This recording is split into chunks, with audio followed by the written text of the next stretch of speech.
Boa noite, caros ouvintes. Está começando nesta quinta-feira, 26 de fevereiro de 2026, em nome do Pai, do Filho e do Espírito Santo, o programa Kairos de Graça de número 1041. Eu sou Paulo Miziara e ficaremos juntos até às 9h30 da noite nos 1.600 kHz AM da Rádio 9 de Julho.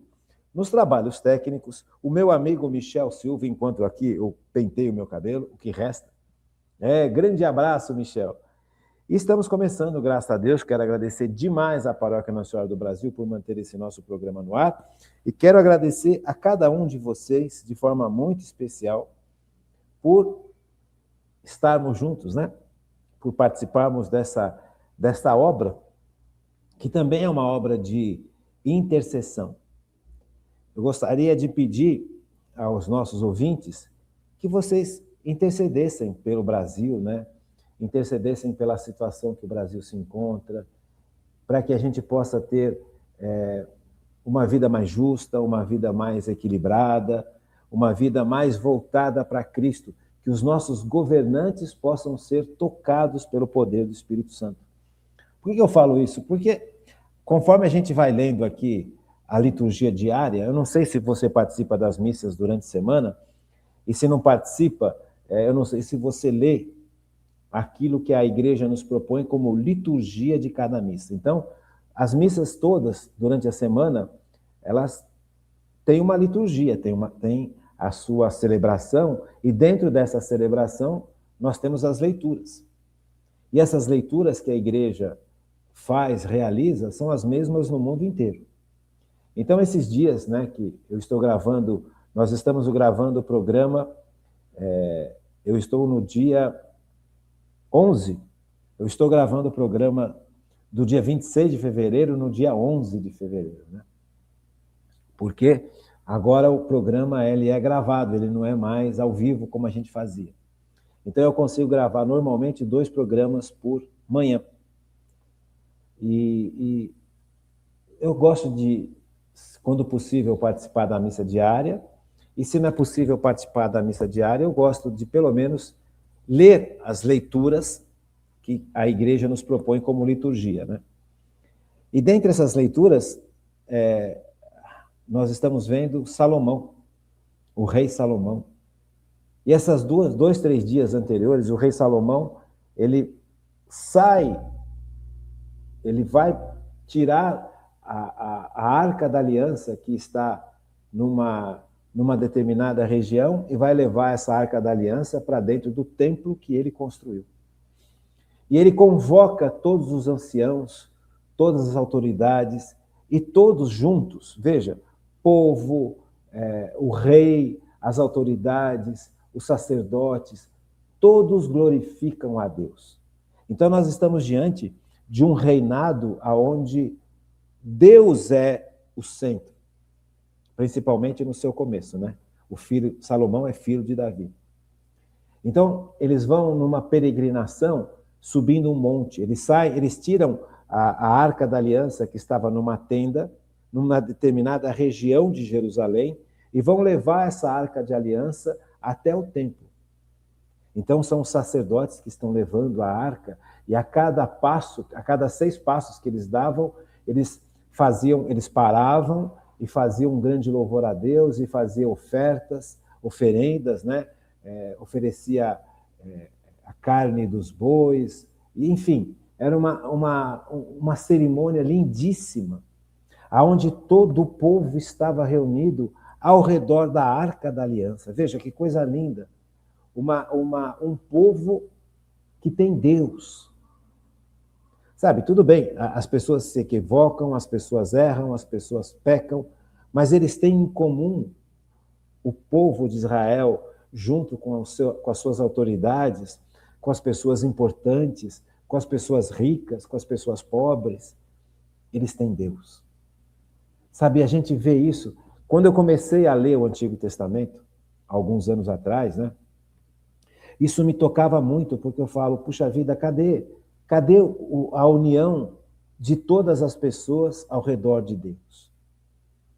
Apesar das nossas falhas, apesar das nossas fraquezas, Assim como aquele povo de Israel, com as suas falhas e fraquezas e pecados, eles se reuniam ao redor de Deus. Então, aquele acontecimento é um acontecimento assim, que uniu o povo inteiro. O traslado da Arca da Aliança para o templo. Eles foram subindo de um lugar para o outro, de uma colina onde estava a arca para a colina onde estava o templo. E Deus se agradou daquela adoração. E Deus se agradou de ver o povo. E quando a arca chegou no templo, o templo se encheu da fumaça de Deus, da presença de Deus. E Deus abençoou tudo aquilo. E aí eu vejo as nossas histórias, eu vejo as nações. Cadê Deus? Cadê o povo reunido ao redor de Deus? Cadê o povo reunido ao redor da Eucaristia? Cadê o povo reunido ao redor de Jesus Eucarístico? Cadê o povo reunido diante da Virgem Maria, que carregou dentro de si Jesus presente? Que coisa impressionante, que coisa triste. Então, quando a gente olha... quando eu estava falando, quando eu comecei a ler o Antigo Testamento, chegou uma hora que eu fiquei tão triste de não constatar mais isso na vida da gente, de não constatar mais essa união ao redor de Deus, de todo o povo, desta adoração, desses sacrifícios que se oferece a Deus. Hoje a humanidade presta sacrifícios a tudo menos a Deus. Presta adoração a tudo menos a Deus. Sabe, são poucos os que voltam para agradecer a Deus pelas curas que Deus conseguiu em favor deles. Se lembra aqueles 10 leprosos que foram curados por Jesus? Só um voltou para agradecer. Só um. E esse um que voltou era samaritano, não era nem judeu. Então, essa constatação do dever que nós devemos ter para com Deus, desculpa a redundância, mas é isso, do dever que nós devemos ter para com Deus, de adoração, de amor, de obediência, sabe, de reunir-se em nome de Deus, de estar na presença de Deus. Cadê? Então nós precisamos rezar, nós precisamos evangelizar, nós precisamos fazer com que a fé seja de novo o que mova o coração de cada um de nós. Porque o que move hoje o coração da maior parte das pessoas da humanidade não é mais a fé, e nem a fé verdadeira. Até mesmo nos países onde diz que a fé, que outras religiões promovem fé, não é a fé em Cristo nosso Senhor como Deus e Salvador. Então nós precisamos evangelizar com a vida, evangelizar com os nossos atos, evangelizar com a nossa atitude, com as nossas palavras, com o nosso exemplo. Nós precisamos conhecer o catecismo da Igreja Católica e ter coragem de reevangelizar este mundo.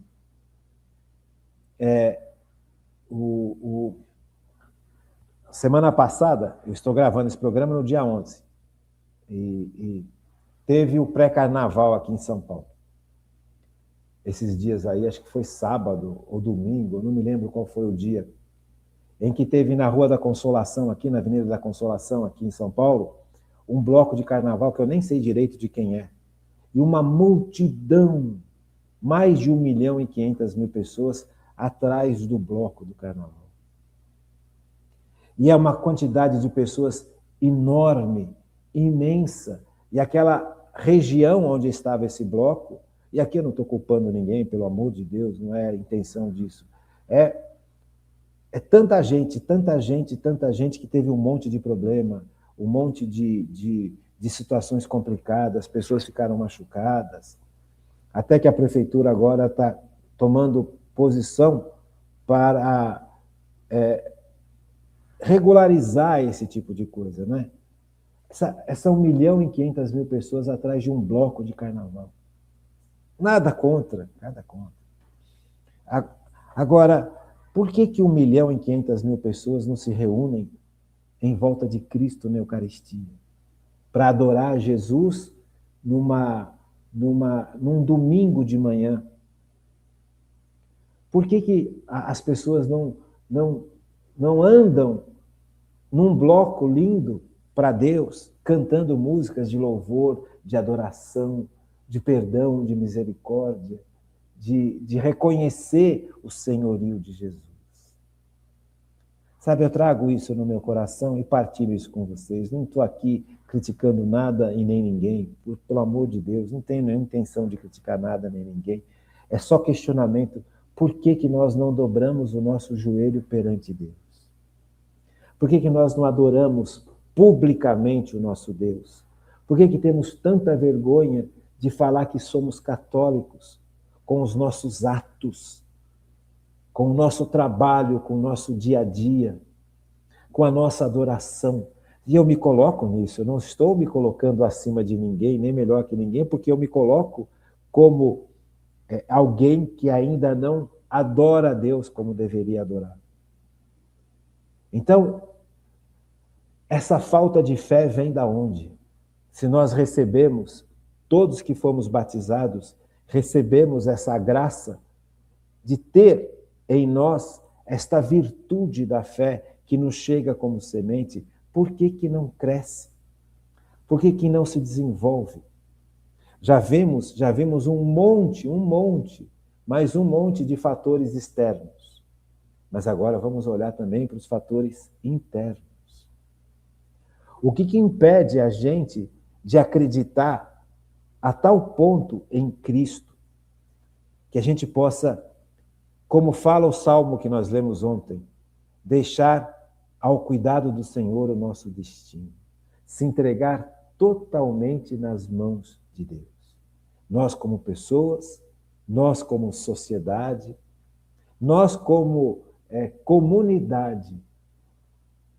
O que falta se nós já recebemos de Deus tudo o que é necessário? Mas por que esse necessário não se desenvolve? Já vimos 2 motivos. O primeiro motivo, como nós vimos, é medir a Deus com a nossa cabeça, e o segundo motivo, separar a fé da razão. Mas agora tem outros motivos. Por que nós não pedimos o dom da fé? O dom da fé é dado, mas ele, para crescer, precisa ser suplicado em oração. Eu preciso sentir necessidade de adorar a Deus, de obedecer a Deus e de me colocar nas mãos de Deus para que Deus possa tomar conta de todas as áreas da minha vida. Por que eu não faço isso? Nós já vimos a dificuldade deste mundo ateu e materialista que renega a Deus, que renega o seu poder, que renega o seu amor. Mas por que nós também? O que está dentro de nós que impede que a gente realmente se coloque nas mãos de Deus nesse nível? Senhor, eu te entrego a minha vida, toma conta de todas as áreas da minha vida. Por que temos dúvidas? Aonde estão as nossas dúvidas? Aonde estão as situações em que vivemos que culpamos a Deus pelos grandes problemas que passamos? E Deus não tem culpa de nada. Quando perdemos um emprego, quando perdemos a saúde, quando perdemos entes queridos, nós culpamos a Deus.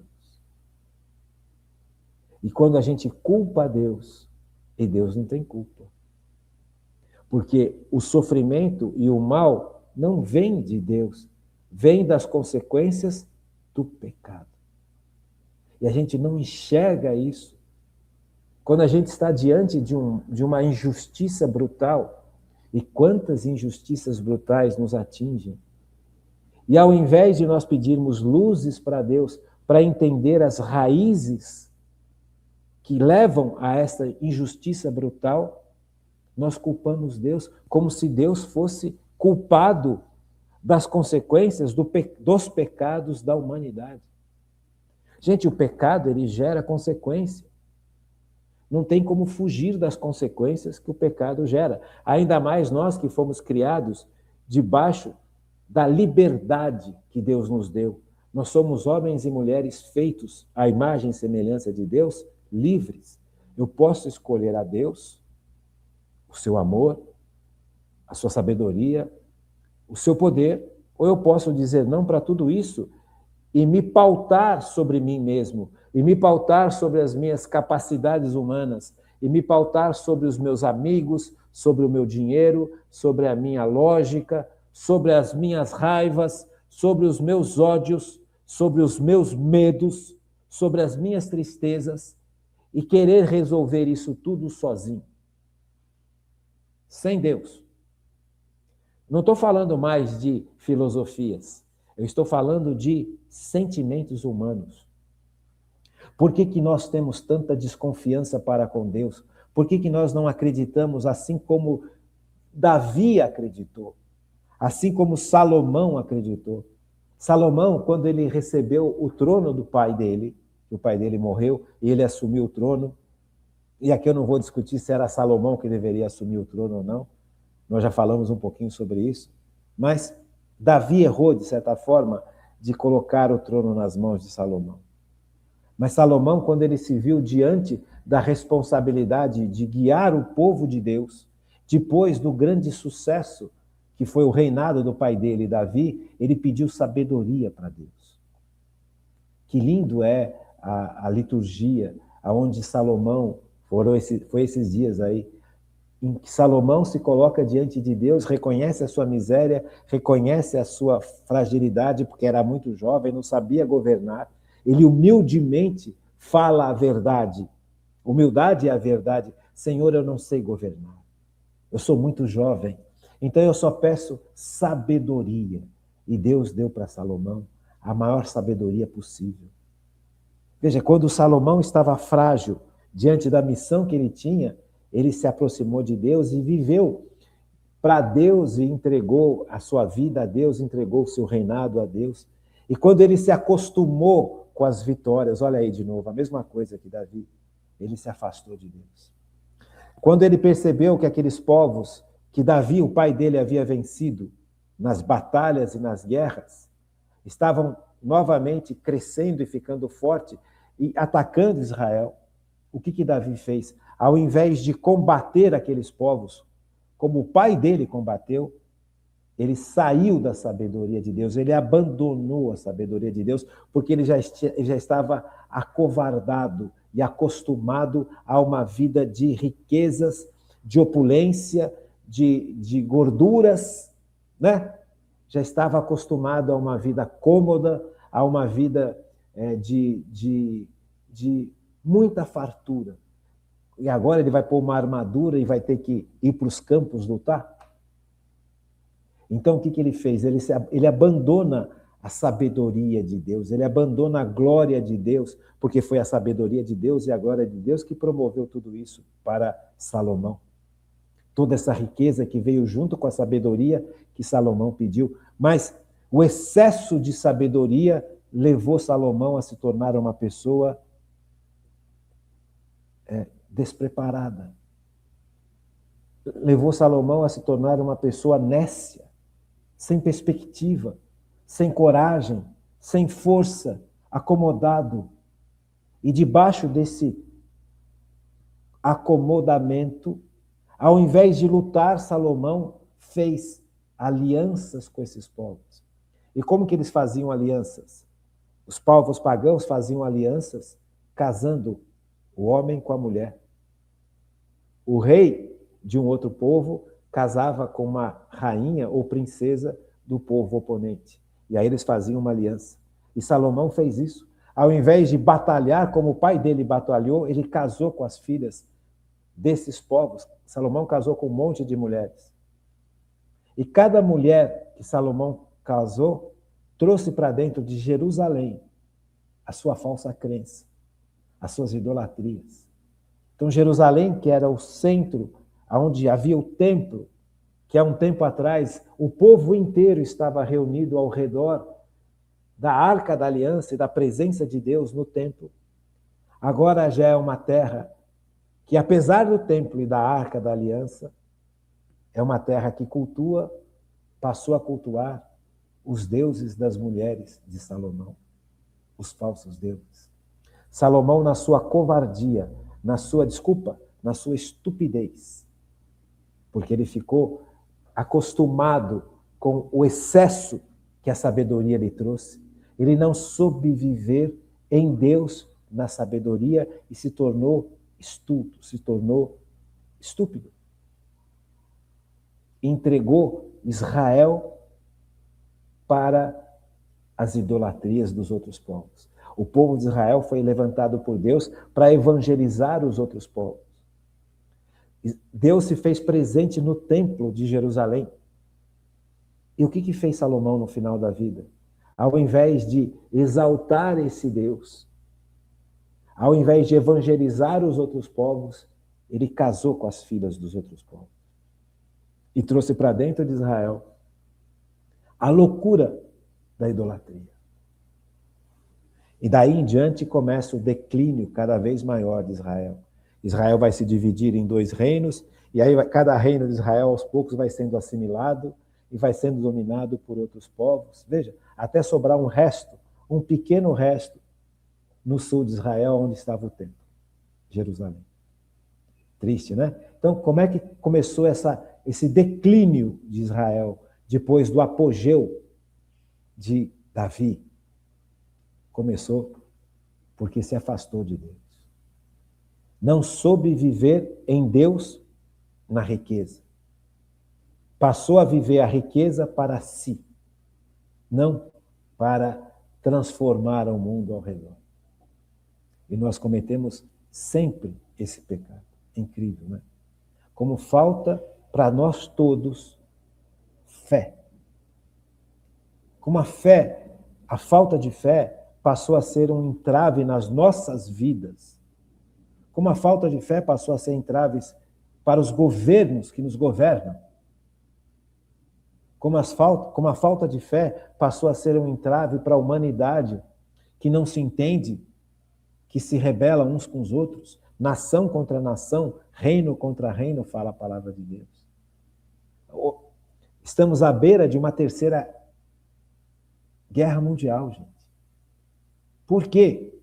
Por pura falta de fé. E por que essa falta de fé se estabelece no nosso coração? E agora eu não estou falando mais das filosofias, eu estou falando de cada um de nós. É no coração do ser humano que se encontra as situações que nos levam ou para a fé ou para a falta de fé. Veja, vamos ler o que fala Jesus nessa passagem tão linda, tão maravilhosa, da liturgia do dia 11. Liturgia do dia 11 de fevereiro, Evangelho de São Marcos 7, 14 a 23. Olha que coisa importante. Veja como a providência de Deus é maravilhosa. Eu não tinha preparado nada disso. Foi justamente por ler hoje de manhã cedo a liturgia que essas 2 aulas, a de ontem e a de hoje, Deus revelou no coração. Evangelho de São Marcos 7, 14 e 23. Naquele tempo, Jesus chamou uma multidão perto de si e disse: escutai todos e compreendei. O que torna impuro o homem não é o que entra nele vindo de fora, mas o que sai do seu interior. Quem tem ouvido para ouvir, ouça. Quando Jesus entrou em casa, longe da multidão, os discípulos lhe perguntaram sobre essa parábola. Jesus lhes disse: será que nem vocês, nem vós compreendeis? Não entendeis que nada do que vem de fora entra numa pessoa pode torná-la impura?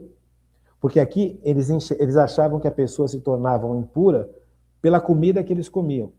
Se eles comessem uma comida que era considerada impura, um tipo de carne impuro, tornaria a pessoa impura. Essa era a crença desses judeus. Numa época em que eles estavam aprendendo quem era Deus e a se relacionar com Deus. Veja, existe uma didática na revelação que Deus faz sobre si mesmo. Deus não fala tudo de uma vez porque o ser humano não suporta tanto conhecimento que ultrapasse ele.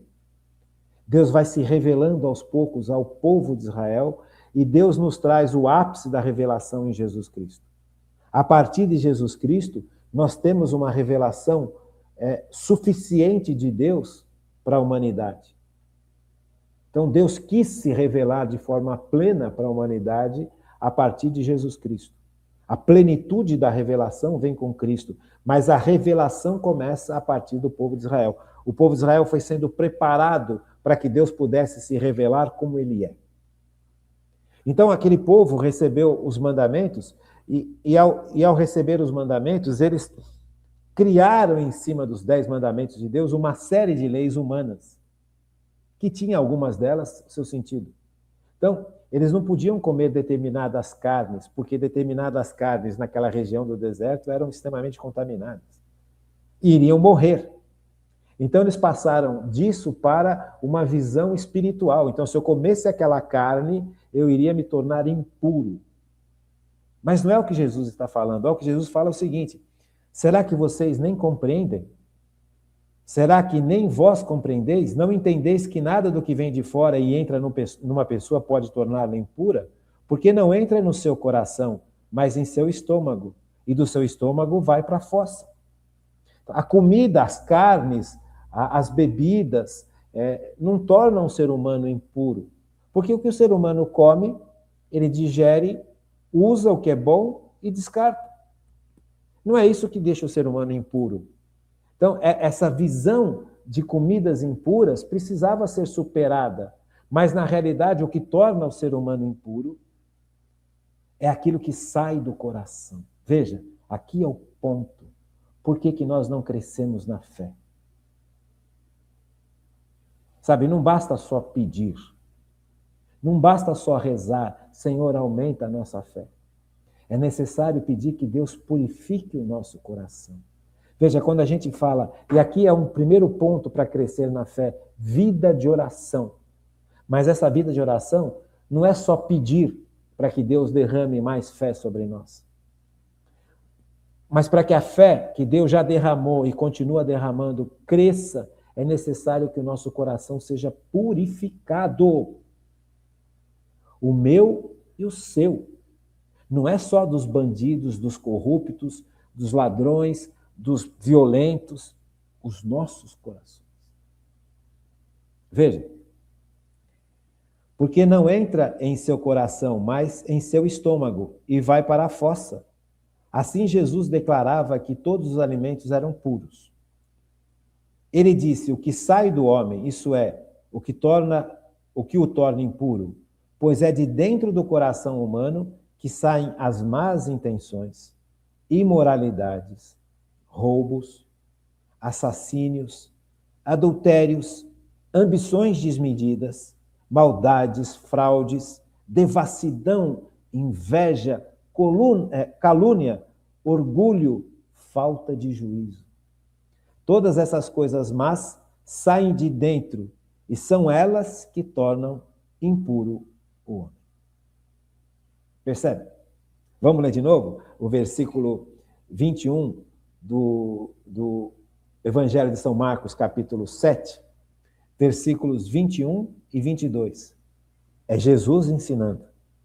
Pois é de dentro do coração. É de dentro do coração humano que saem as más intenções, imoralidades, roubos, assassínios, adultérios, ambições desmedidas, inveja, calúnia, orgulho, falta de juízo. Todas essas coisas más saem de dentro e são elas que tornam impuro o homem. Veja, por que eu não cresço na fé? Primeiro, porque eu não estou pedindo. Primeiro, porque eu acho que eu não preciso. Segundo, que eu não estou pedindo. E quando eu peço, eu não peço de forma adequada. Eu peço ainda com o coração cheio de dor, cheio de problemas. Veja, pedir fé, pedir o dom da fé, pedir a virtude da fé é uma obrigação nossa. Deus dá em semente, ela precisa crescer.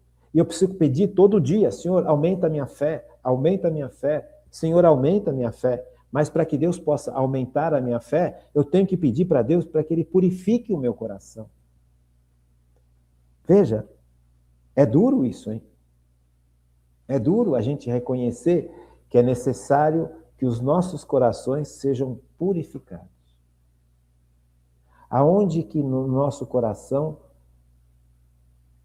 que impureza que está no nosso coração, que impede que eu realmente acredite que Deus é todo-poderoso? Que impureza que está no meu coração que impede que eu acredite que Deus é todo amor, que Deus é todo misericórdia, que Deus é todo poder, que Deus é toda justiça, que Deus é todo providência.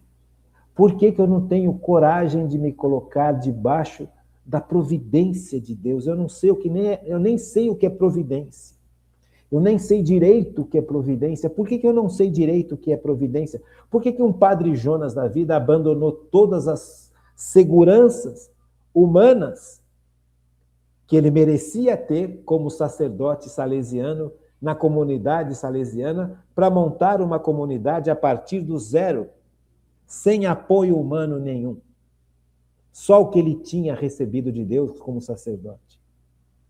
O que fez esse homem dar este salto, dar a certeza deste salto? Quão foi necessário, quantos anos de purificação foram necessárias no coração desse ser humano para que ele pudesse se tornar um sacerdote e, como sacerdote, servir totalmente a Deus, entregar totalmente a Deus a sua vida. E ao depois de ter feito tudo isso, num determinado momento da sua existência, abandonar as seguranças humanas. Ele não deixou de ser sacerdote salesiano, ele abandonou as seguranças da comunidade dos salesianos para montar uma comunidade de vida. Ele montou a Canção Nova.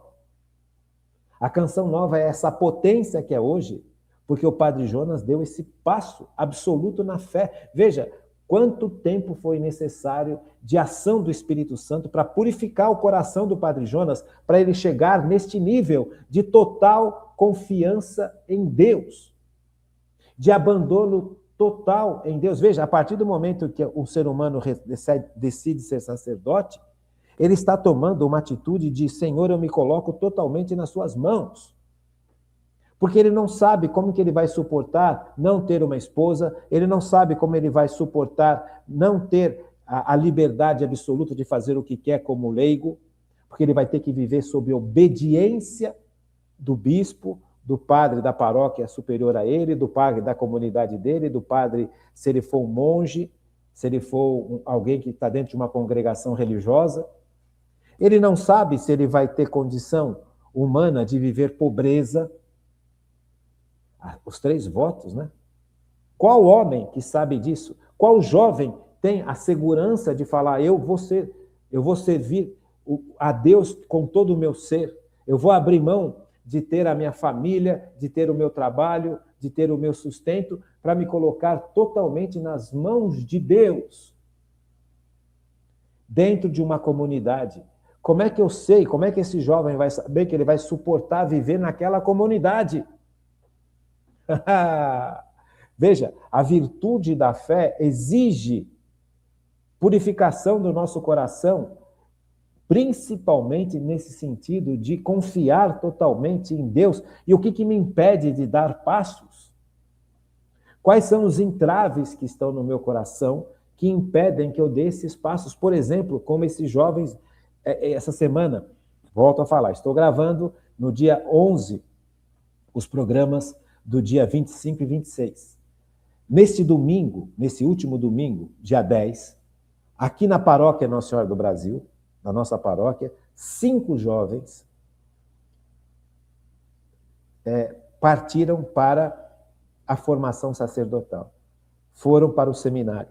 E aí tem a foto da família, das famílias todas reunidas, entregando os seus filhos para a igreja, e a partir do seminário Espero que os 5 se mantenham, se tornarão 5 sacerdotes. O que fez com que esses jovens dessem esses passos, além de descobrir a missão do sacerdócio?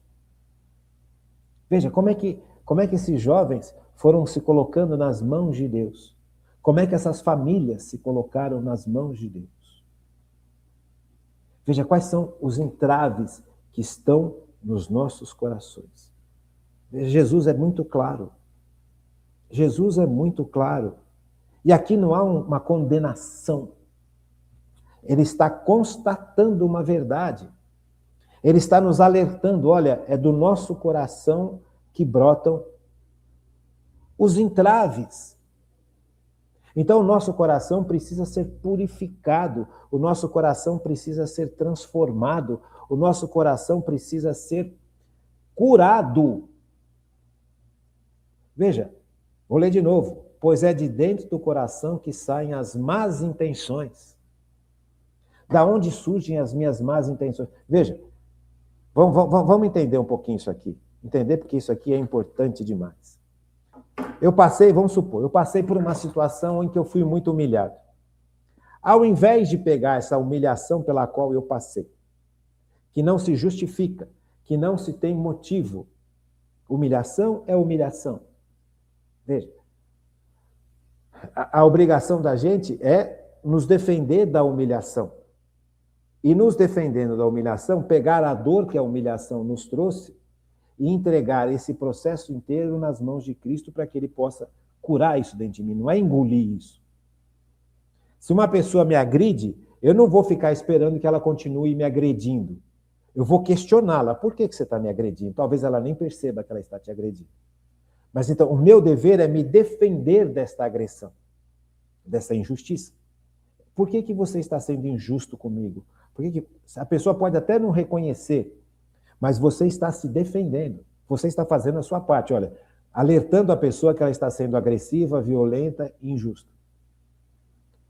Mas isso causa uma dor dentro de mim, isso causa uma mágoa, isso causa uma decepção.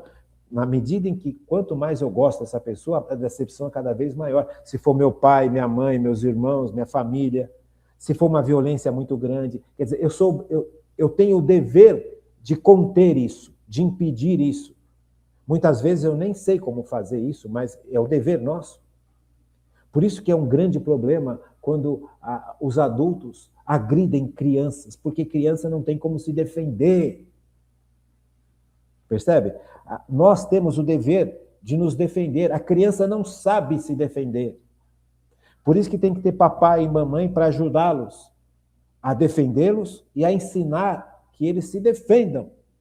Mas quando esses monstros pegam as nossas crianças e violentam as nossas crianças e roubam as nossas crianças e contaminam as nossas crianças com ideologias, com mentiras, com impurezas, sabe?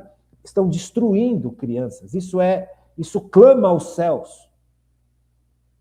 Agora, nós que já crescemos, nós precisamos nos defender e impedir isso de alguma forma e entregar a dor que causou para Cristo. Porque senão nós vamos carregar essa dor e essa tristeza para o resto da vida e vamos querer fugir dessa dor e dessa tristeza compensando. E aí a pessoa vai querer ser o cara mais bonito do mundo porque foi tratado como feio. Vai querer ser o cara mais rico do mundo porque foi tratado como pobre. Vai querer ser a pessoa, o maior conquistador de mulheres porque a mulher que ele amava tanto o desprezou. Veja, não é o caminho, não é esse. E é isso que Jesus está falando. Veja, é do coração do homem que saem essas impurezas. Porque se nós quisermos resolver os problemas sozinhos, sem Deus, os caminhos que nós vamos trilhar são péssimos. As escolhas que vamos fazer são péssimas. Então, veja, ele disse, o que sai do homem é isso que o torna impuro, pois é de dentro do coração do homem que saem as más intenções. Quantos homens olham, e aqui eu não estou justificando, pelo amor de Deus, porque é medonho. Quantos homens olham para as mulheres com desejos de possuí-las?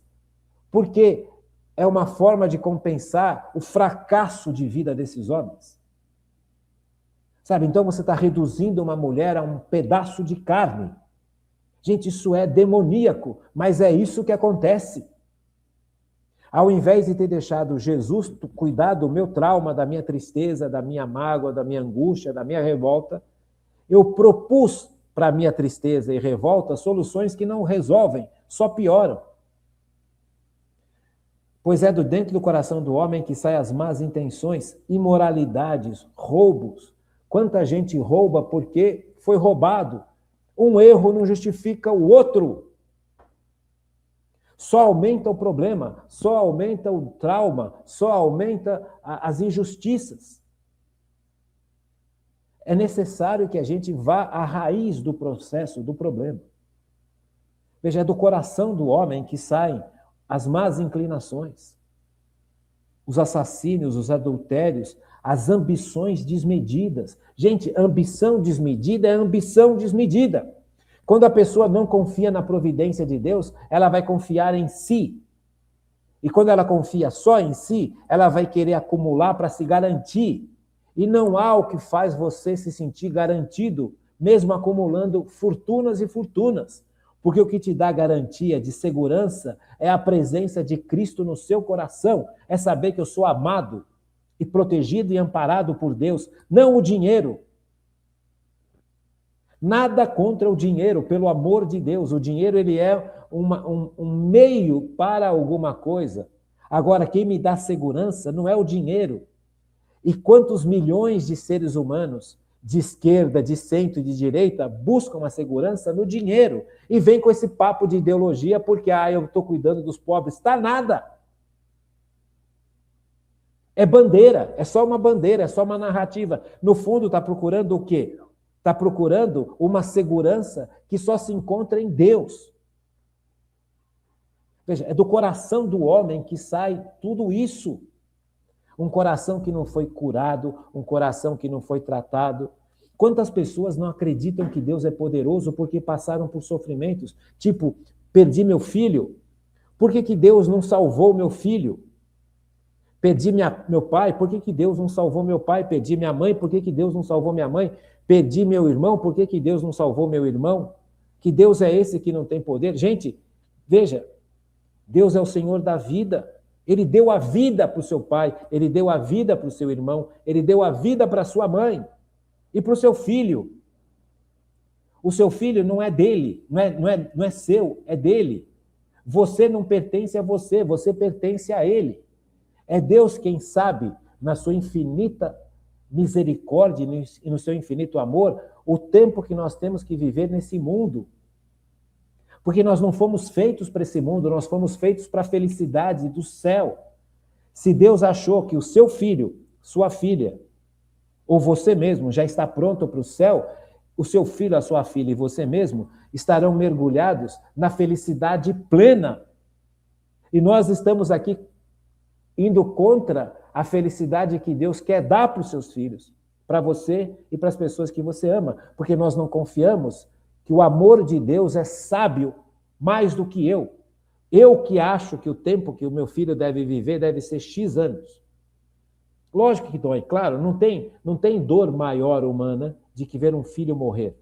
Não tem dor maior do que essa. Deus nos livre desse sofrimento. Mas se você teve que passar por isso, não é culpa de Deus.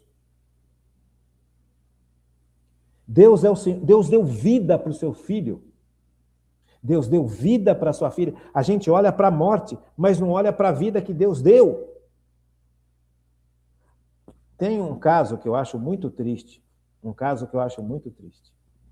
conhecido meu tinha um filho único.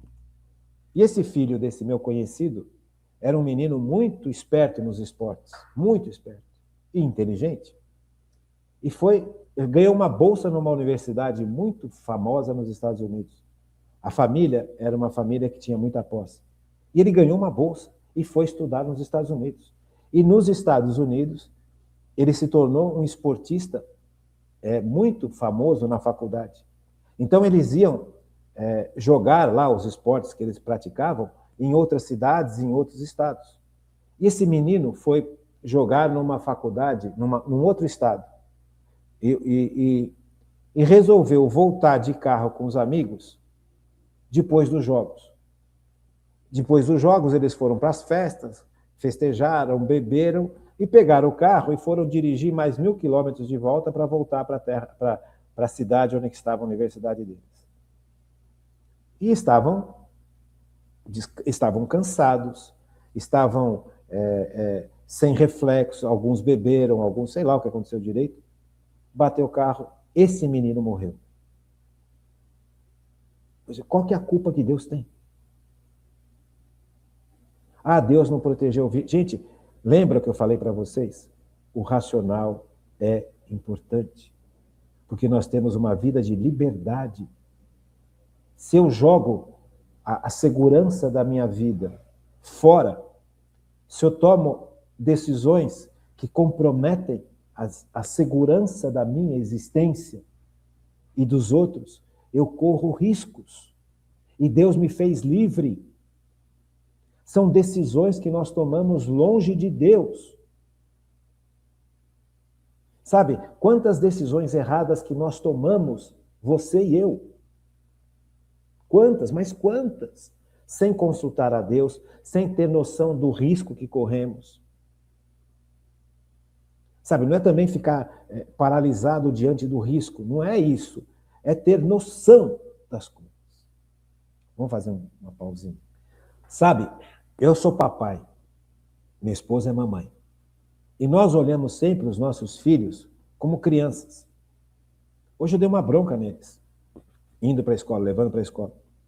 Falei, gente, não tem cabimento eu ficar chamando vocês toda manhã para acordar, para levantar, tomar banho e ir para a escola, tomar café e ir para a escola. Vocês estão no último ano do colégio, terceiro colegial. O ano que vem vocês vão prestar vestibular. Deus sabe para onde Deus vai levar vocês. Vocês têm que ter iniciativa humana perante Deus. Saber acordar certo, é pôr o despertador e acordar e não precisar o papai ficar chamando. Até hoje eu tenho que ficar dando bronca em vocês para escovar dente, para passar fio dental. Você percebe? Veja, a gente esquece que os nossos filhos crescem e a gente esquece de orientar também que as decisões que eles têm que tomar debaixo da providência de Deus, da vontade de Deus. Não é o que eu quero, é o que Deus quer para mim. Que profissão que eu vou escolher? A profissão que eu quero, a profissão que vai me dar segurança, a profissão que vai me dar status, a profissão que vai me dar riqueza, ou a profissão que Deus, desde toda a eternidade, me fez apto para exercê-la? E como é que eu sei qual que é a profissão que Deus me fez apto para exercê-la desde toda a eternidade? Porque Deus fala. E se eu não rezo, se eu não peço discernimento, se eu não peço a luz do Espírito Santo, eu vou escolher uma profissão errada. E quando eu escolho uma profissão errada, eu vou ser um profissional mal, infeliz. Um profissional que não é realizado. E aí eu vou culpar Deus porque Deus não olhou, porque Deus... Gente, Deus te deu razão, Deus te deu inteligência, razão no sentido de inteligência. Deus te deu inteligência, Deus te deu força, Deus te deu capacidades, Deus te deu algo sobrenatural, que é a virtude da fé, da esperança e da caridade. Deus te deu os dons de santificação. Deus te deu os carismas, Deus te dá a Eucaristia, Deus te dá a confissão, Deus te dá o batismo, Deus te dá o crisma. Meu Deus, e eu faço o que com isso?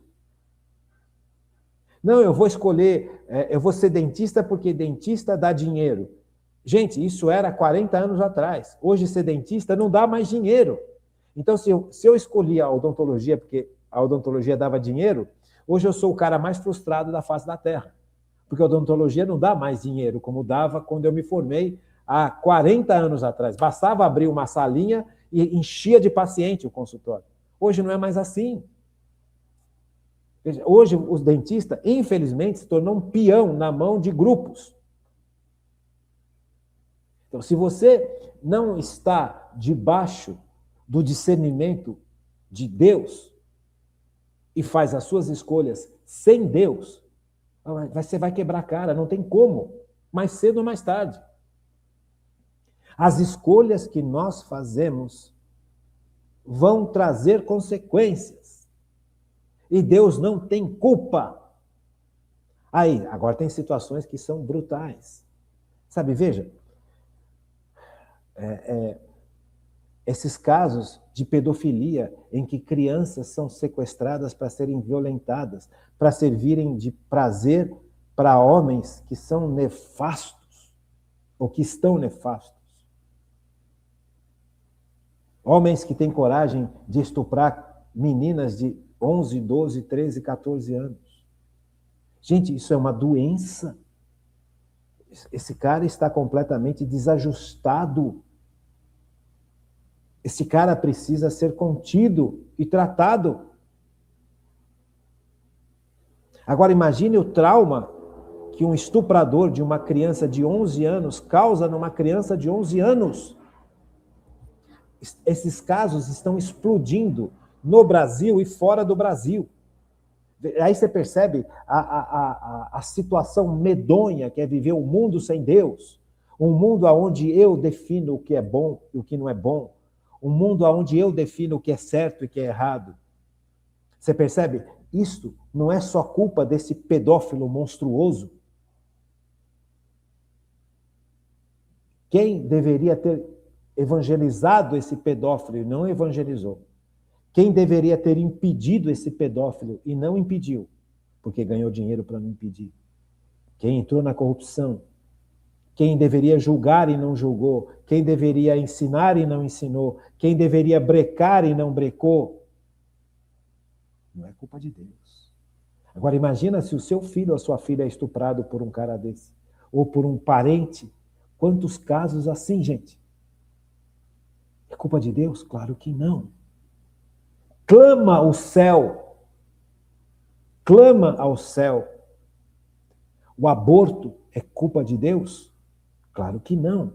Há um sistema de ódio no mundo que estabelece o aborto como algo normal.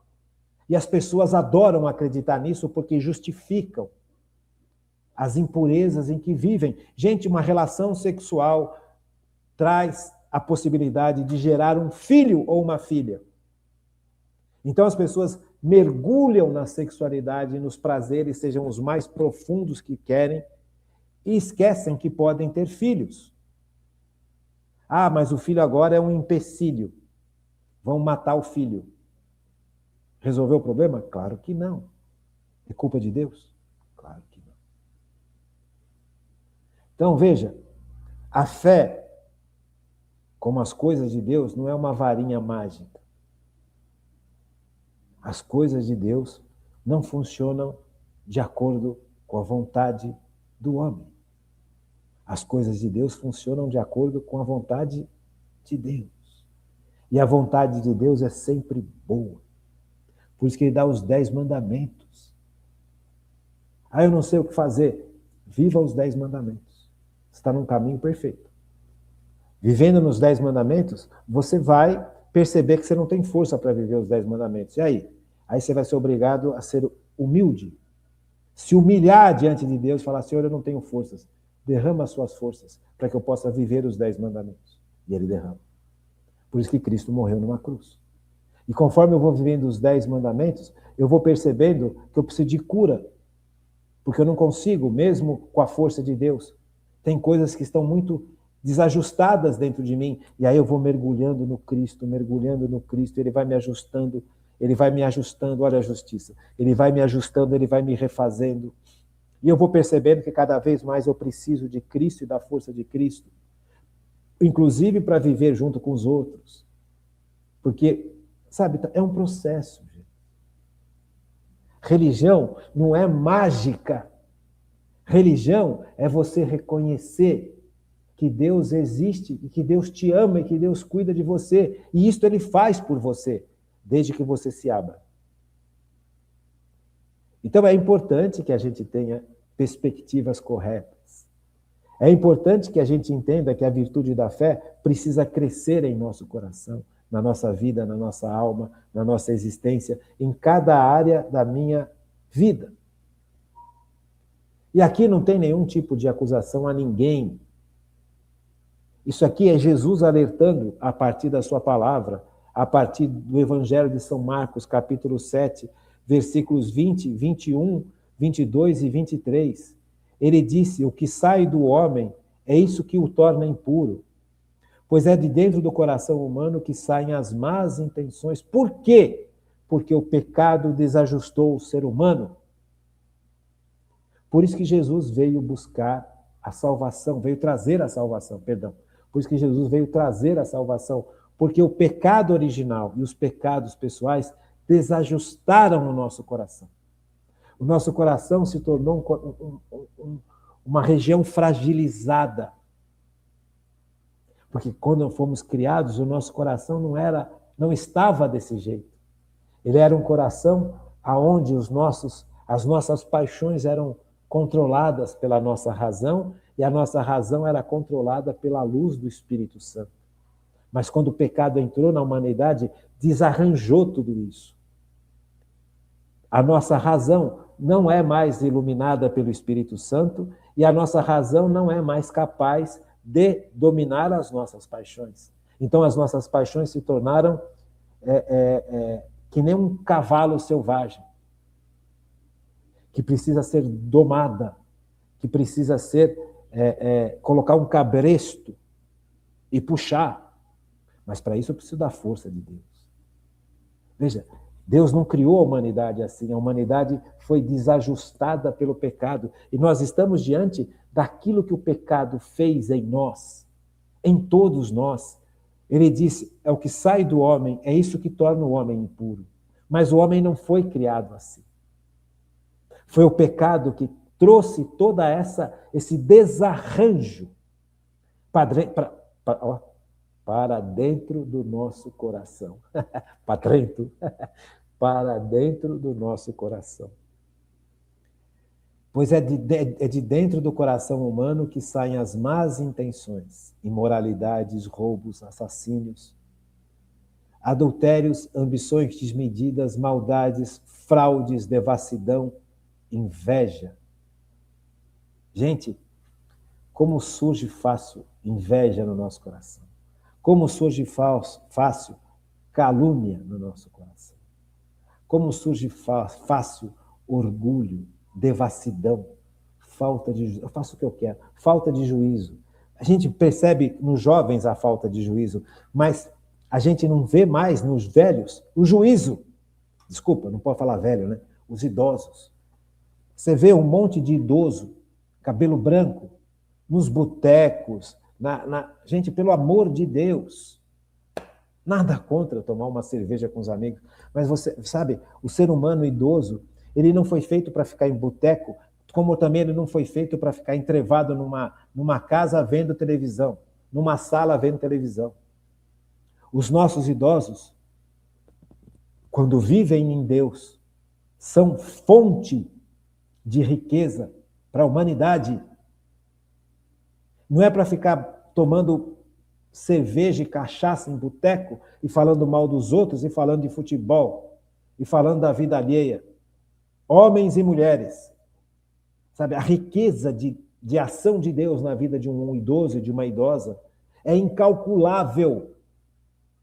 Quando um idoso ou uma idosa tem o coração aberto para Deus, ele é capaz de ter histórias maravilhosas de quanto Deus fez em favor dele. Isso se perde porque ninguém quer escutar, porque também os velhos não querem apresentar. Os velhos querem viver como os jovens, aproveitando a vida, viajando, conhecendo, comendo nos melhores restaurantes. Eu vou me aposentar para quê? Para viajar. Eu quero viajar, eu amo viajar, gente. Faz anos que eu não consigo viajar. O máximo que eu consigo fazer é ir para casa da minha tia em Bauru. Ó, eu amo viajar. Eu amo pegar um avião e viajar, só que eu não tenho dinheiro para fazer isso.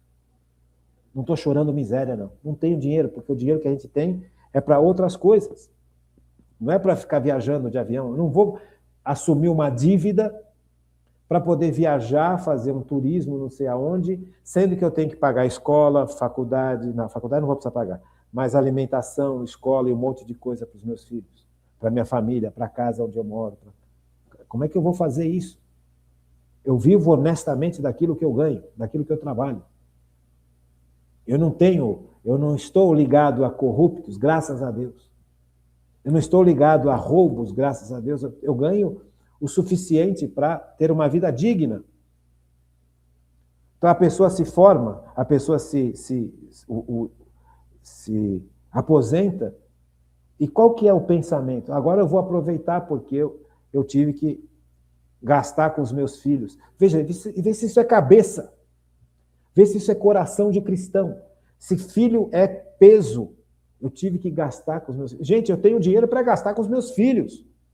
Deus me dá o dinheiro para o bem dos meus filhos, para o bem da igreja. Sabe? Você fazer uma viagem, tá tudo legal, tá tudo certo, mas o dinheiro é para eles. Agora que eu me aposentei, que os meus filhos estão formados, agora eu vou viajar o mundo, eu vou conhecer os bons restaurantes. Gente, pelo amor de Deus, e o povo da tua paróquia, e o povo da sua comunidade, e o povo que você nem sabe que existe, que está passando necessidades brutais, e você tem algo que possa ajudá-los a sair de necessidades humanas, psicológicas, religiosas e materiais. E não faz. Por quê? Por quê? Veja, é da impureza do coração. Senhor, aumenta a minha fé. Senhor, aumenta a minha fé e cura o meu coração. Ah, não sei porque as coisas não dão certo para mim. Porque o coração está impuro.